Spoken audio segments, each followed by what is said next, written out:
You know that feeling, right? The holiday decorations are packed up, the house is quiet, and this kinda empty feeling starts to creep in.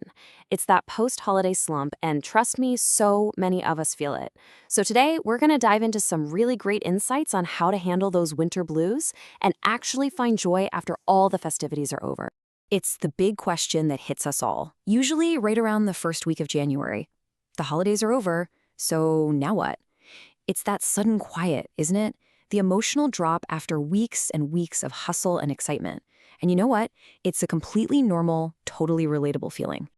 Exactly. The source material just nails this feeling. The lights are gone, the fun is over, and everything can just feel, well, empty.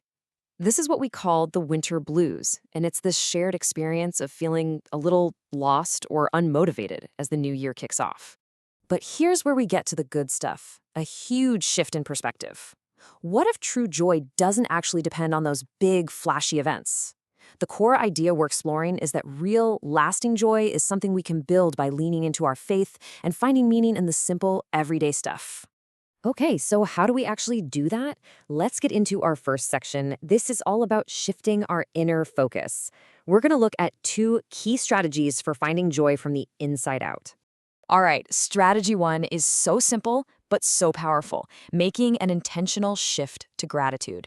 The source gives us three really practical ways to do this. You could start a journal, just jotting stuff down, or take a quiet moment for prayer. Or you can even just say what you're thankful for out loud.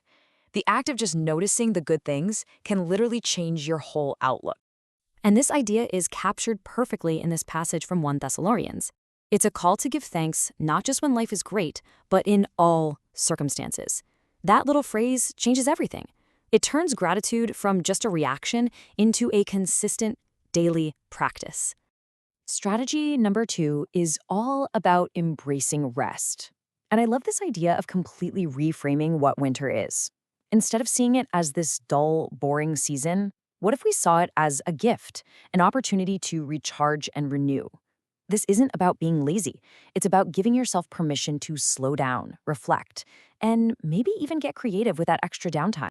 This verse from Psalm 46 just gets right to the heart of it. It tells us there's real strength and wisdom to be found, not in the constant hustle, but in those quiet moments of just being still. So once we start working on that inner focus, how does that actually show up in the real world? Our next section is all about taking that purpose and putting it into action by connecting with what's around us. I absolutely love this comparison. We're so often trained to look for our purpose in those huge, loud firework moments, right? But the real insight here is that true, lasting purpose is usually woven into the quiet, simple fabric of our day-to-day lives. The trick is learning to see it there. Which brings us right to strategy 3, stay connected with people. Feeling isolated can make those winter blues 1,000 times worse. We are built for community. And it doesn't have to be some huge production. It can be as simple as planning a quick coffee date, a phone call, or even just sending a text to let someone know you're thinking of them. And this passage from Ecclesiastes really explains why that connection is so vital. We all fall down sometimes. We all need someone to help us back up. And we all have the ability to be that person for somebody else. That right there is the power of community. Strategy 4 gives us a super practical roadmap for finding that everyday purpose.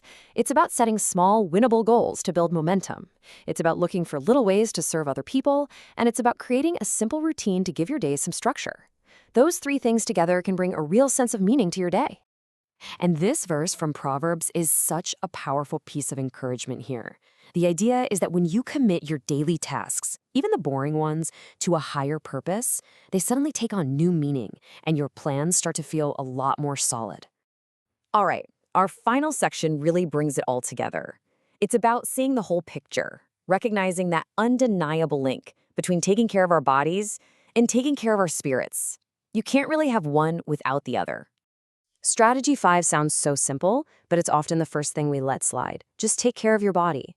The cold weather and lack of sunlight can have a real physical effect on our mood. So getting outside for a walk, eating food that makes you feel good, and just moving your body every day, these are some of the most practical ways to feel better. And I love how this source connects this to our spiritual health with this powerful idea from 1 Corinthians. It frames taking care of our bodies not just as a chore, but as an act of worship, of honoring something sacred. It's a total game changer. And our final strategy really gets to the heart of it all, actively nurturing your spirit. If you're feeling spiritually dry, the best thing to do is intentionally reconnect. Maybe that means reading something that inspires you, taking time for prayer, or just putting on some music that lifts you up. This verse from Psalm 16 is just the perfect way to wrap up all these strategies. It points us back to the ultimate source of joy, the idea that in God's presence, that's where we find a joy that's full and complete. So when we put all these pieces together, what's the big takeaway? It's this beautiful idea that we can completely reframe this season. It doesn't have to be a time of loss or emptiness. It can be a season of renewal. So the final thought to leave you with is this. Winter doesn't have to be gloomy. It can actually be this unique gift, a quiet season where we can choose to find joy and purpose, trusting that even in the stillness, God is at work. And that brings me to one last question for you to think about.